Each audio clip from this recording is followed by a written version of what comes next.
कृष्ण हे कृष्ण हे कृष्ण हे कृष्ण हे कृष्ण हे कृष्ण हे कृष्ण हे कृष्ण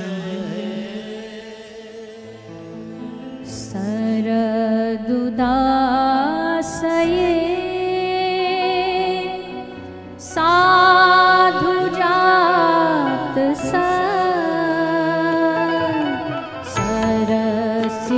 सरसिजोदरा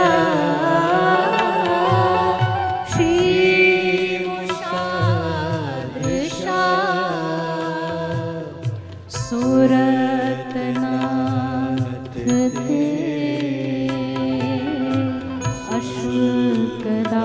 अशुल्कदासिका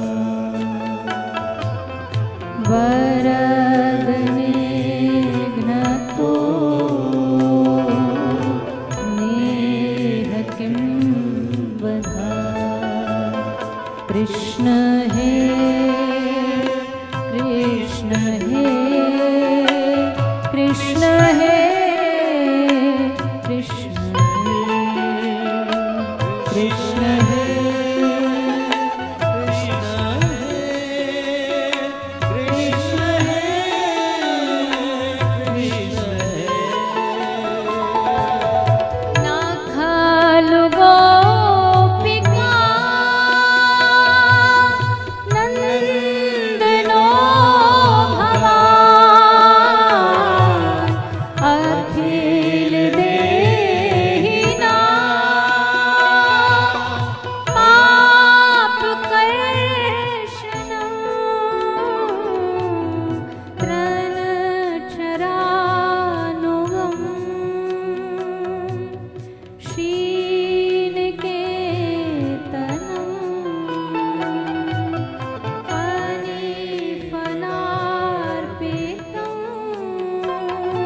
जयति तेधिकं जन्मना व्रज शयत इंदिरा शश्वदत्र ही।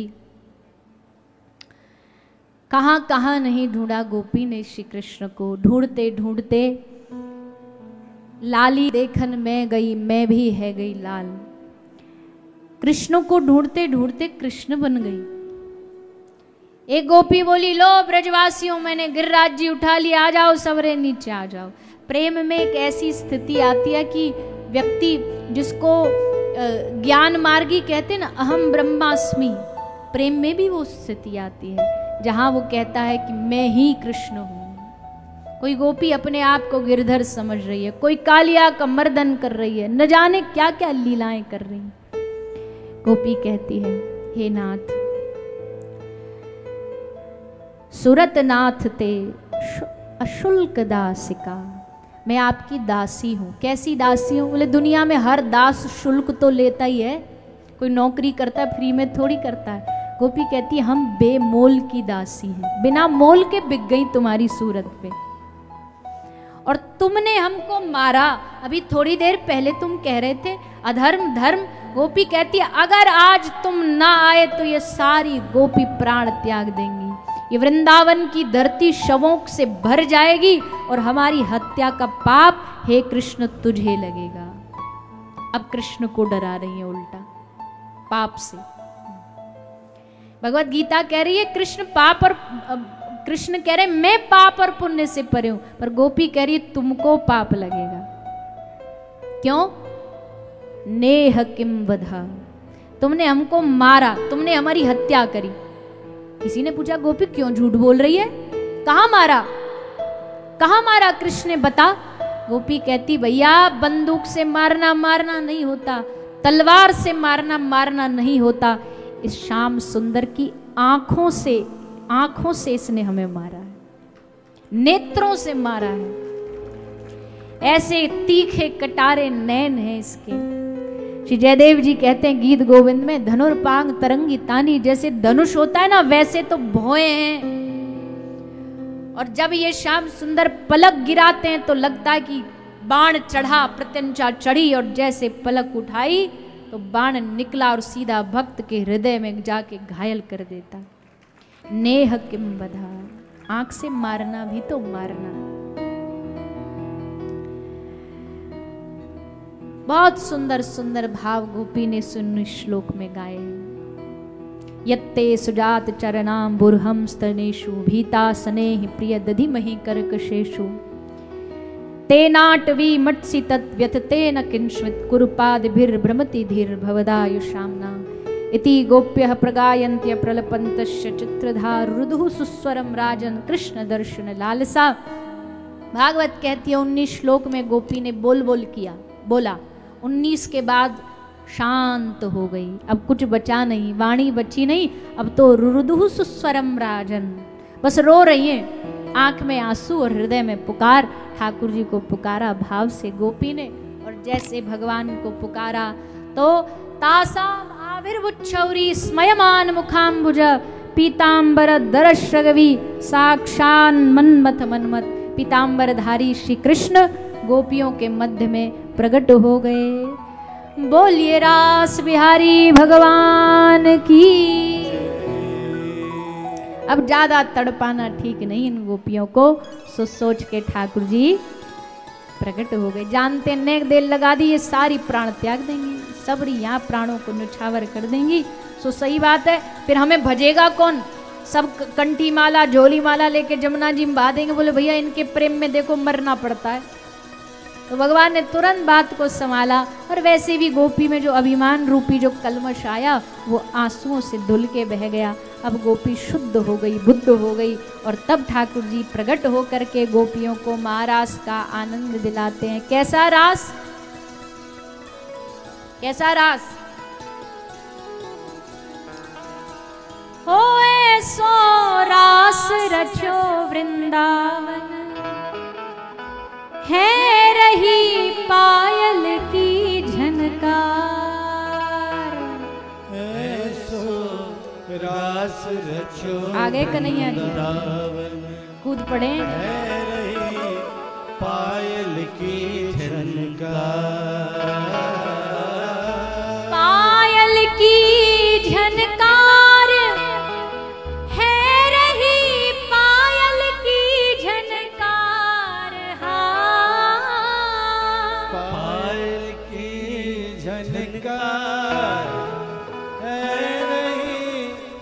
पायल की झनकार। दोनों हाथ उठा के सभी गाइए। हो ऐसो, हाँ ऐसो, हो ऐसो रास रचो वृंदावन, है रही पायल की झनकार। ऐसो रास रचो वृंदावन, है रही पायल की झनकार। हो ऐसो रास रचो वृंदावन, है रही पायल की झनकार। ऐसो रास रचो वृंदावन, है रही पायल की झनकार। हो पायल की झनकार, है रही पायल की झनकार। हाँ पायल की झनकार, है रही पायल की झनकार। हाँ, पायल की झनकार, है रही पायल की झनकार। हाँ पायल की झनकार, है रही पायल की झनकार। हो ऐसो, हाँ ऐसो, हो ऐसो रास रचो वृंदावन, है रही पायल की झनकार। ऐसो रास रचो वृंदावन, है रही पायल की झनकार।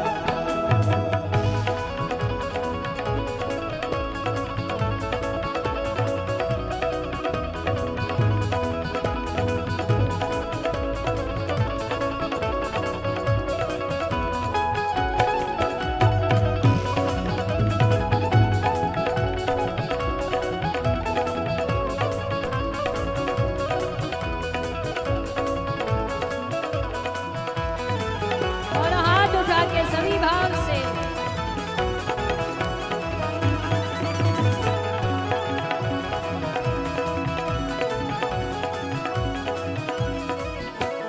घुंघरू खूब क्षमा छम बाजे, घुंघरू खूब क्षमा छम बाजे। घुंघरू खूब क्षमा छम बाजे, घुंघरू खूब क्षमा छम बाजे। बजने बिछुआ बहुत ही बाजे, बिछुआ बहुत ही बाजे। रवा कौंधनी केहू बाजे, कोदनी के और बाजे।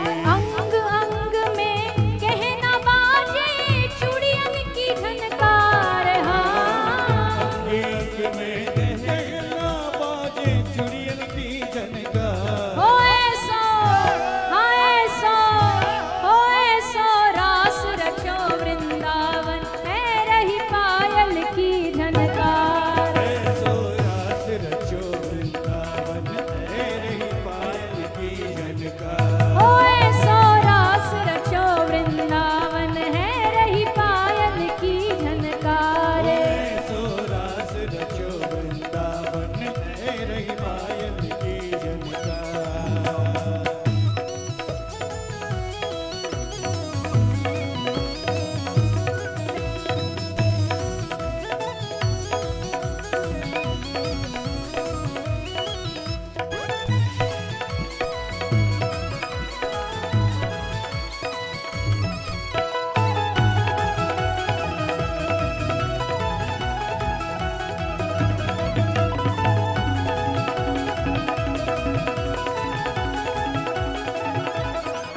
हाँ बाजे भांति भांति के बाजे, बाजे भांति भांति के बाजे। बाजे भांति भांति के बाजे, बाजे भांति भांति के बाजे। झांझ पखावज तुम तुमी बाजे, बाज पखावज तुम बाजे। सारंगी और महुवर बाजे, सारंगी और मोह। और क्या बज रहा है? बंशी बाजे मधुर मधुर बाजे वीणा के तार। हाँ बंसी बाजे मधुर मधुर बाजे बीड़ा के दोनों हाथ तार।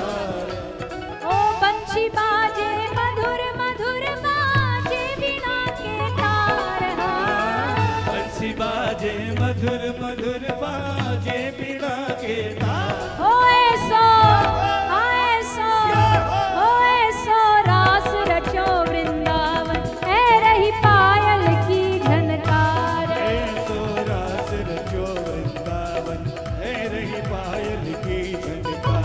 हो ऐसो